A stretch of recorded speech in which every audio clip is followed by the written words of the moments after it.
যুক্তরাষ্ট্রের president Donald Trump তার বিরুদ্ধে প্রকাশিত একটি প্রতিবেদনকে কেন্দ্র করে ওয়াল স্ট্রিট জার্নাল তার মালিক নিউজ কর্পোরেশন ও মিডিয়া মোগল রুপার্ট মার্ডকের বিরুদ্ধে $10 বিলিয়ন মানহানির মামলা দায়ের করেছেন।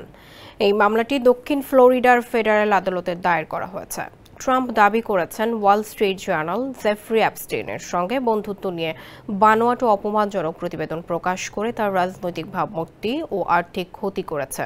কাতার ভিত্তিক সংবাদ মাধ্যম আল জাজিরার এক প্রতিবেদনে তথ্য জানানো হয়েছে। মামলা দায়েরের আগে ট্রাম্প সামাজিক যোগাযোগ মাধ্যমে বলেন তিনি অপেক্ষায় আছেন রুপার্ট মার্ডকের তার মামলায় সাক্ষ্য দিতে দেখার জন্য। তার এই আবর্জনা পত্রিকা ওয়াল স্ট্রিট জার্নালের বিচার হবে। স্যান্ডেলিনা সো, রূপচর্চায় আভিজাত্য। মামলার মূল অভিযোগে বলা হয়েছে news corporation, Dow Jones, Murdoch ও 2 প্রতিবেদক ইচ্ছাকৃতভাবে ট্রাম্পকে রাজনৈতিক ও ব্যক্তিগতভাবে ক্ষতিগ্রস্ত করতে এই প্রতিবেদন প্রকাশ করেন। তাদের প্রতিবেদনে ম্যালিশিয়াস ইন্টেন্ট ছিল, যা ট্রাম্পের মতেই তাকে আর্থিক ও সামাজিকভাবে ভয়াবহ ক্ষতির মুখে ফেলেছে।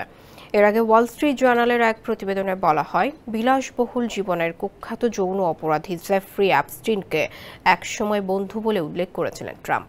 যদিও অ্যাপস্টিন 2019 সালে জেলে আত্মহত্যা করেন, তবুও তার সঙ্গে ট্রাম্পের সম্পর্ক ঘিরে বিভিন্ন ষড়যন্ত্র তত্ত্ব ছড়িয়ে পড়ে, বিশেষ করে ট্রাম্প সমর্থক রক্ষণশীল মহলে।